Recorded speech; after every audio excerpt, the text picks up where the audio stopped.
Phosphor Dot fans, Earl at thelogbook.com, back to the arcade yet again with what I think is an underappreciated favorite. Now, this game was originated in 1981 by an electronics company called Sun. Absolutely no relation to the Sun Electronics of later, which did high-powered graphics workstations. This was a different Sun Electronics entirely based in Japan. And Atari bought the US rights to one of their games, this marvelous little thing that we call Kangaroo. Now, I spent a lot of time with Kangaroo owing to where the machine was in Fort Smith, Arkansas. There was a Safeway store that my mother frequented, and right by the front door there was a small row of arcade games. There was a Pac-Man game there, always. There occasionally were other titles that came and went. There was a Donkey Kong for a while, and then at some point in 1982 they got a Dig Dug and a Kangaroo, which are two Atari games, both licensed from Japanese companies, that showed up at roughly the same time. Let's challenge what?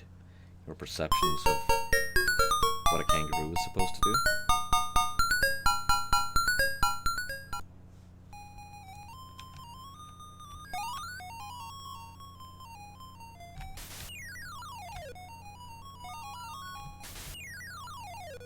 The controls on this game were really smooth, very intuitive.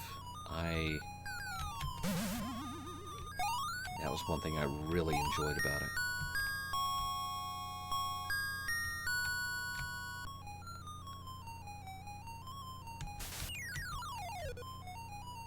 Oh, there's the big ape. If you linger on the screen too long, the giant gorilla will show up and try to steal your mama kangaroo's boxing gloves.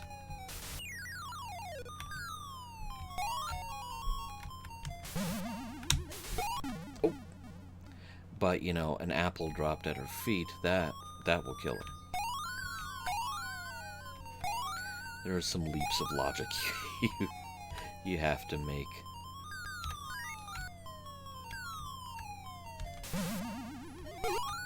To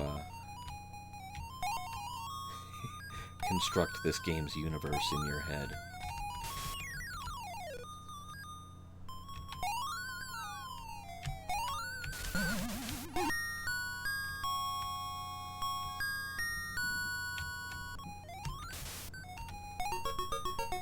Obviously, your end game in any level is to try to reach little Joey before monkeys do heaven knows what to him. Now, this is a really challenging stage, this third stage in the arcade game. This is not on the 2600 port of the game, by the way, because you have to stay in one place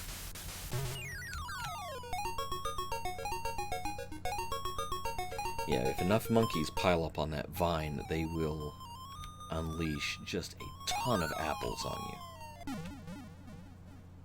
And any one of them will kill you like that one just did.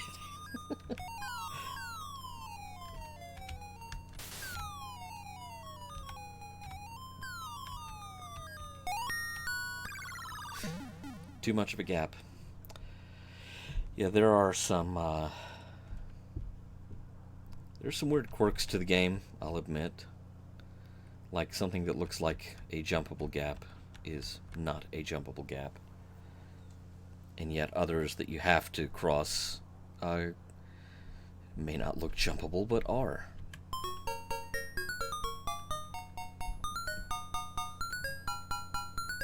Mind the gap.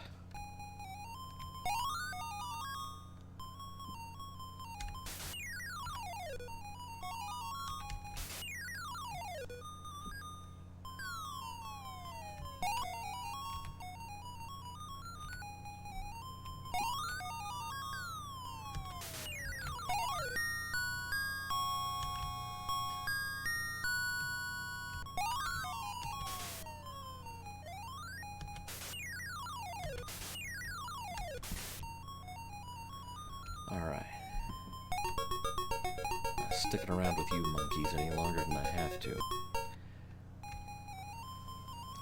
Now, when you ring the bell, it replaces any fruit that is still on the board, as well as any fruit that you have taken with new fruit that gets you more bonus points. Now, I've seen people try to loiter on the board long enough to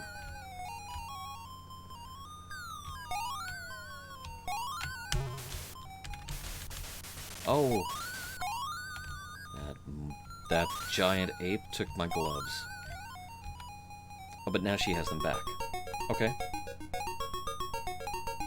Leaps of logic, remember that. I think that's the central operating principle of this game. Such is why you have animals from different continents interacting in such a weird way. Yeah, once the various monkeys have taken their shot at you on that level, they will try to join the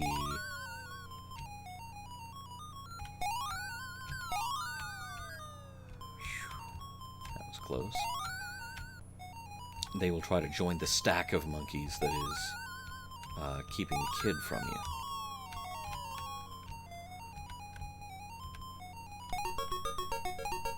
I'm trying to remember if there's another level after this one or not.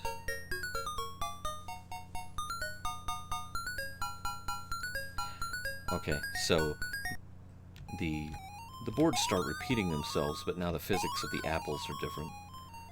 You can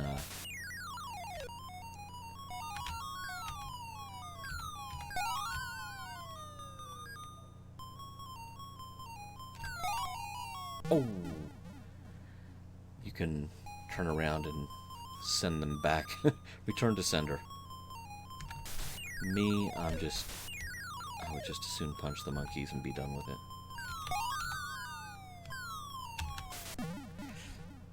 Not fast enough. Darn it. It's a charming little game. A lot of people really crap all over this one.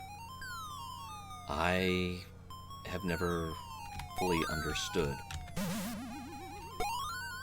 Oh. I should have gone to that ladder. That was the death of me. An apple a day encourages killer monkeys. Just not as catchy as the whole thing about keeping the doctor away. So there you have it, Kangaroo. A game that sometimes it seems like I love and no one else does, for whatever reason. I know that when they acquired a working machine at Arcadia Retrocade in Fayetteville, Arkansas, I was overjoyed.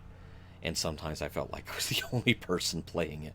Although I did notice there were numerous other people with good taste there giving it a try, especially when it was brand new. So, here's to the Kangaroo and the Kangaroo fans out there. Thanks for watching.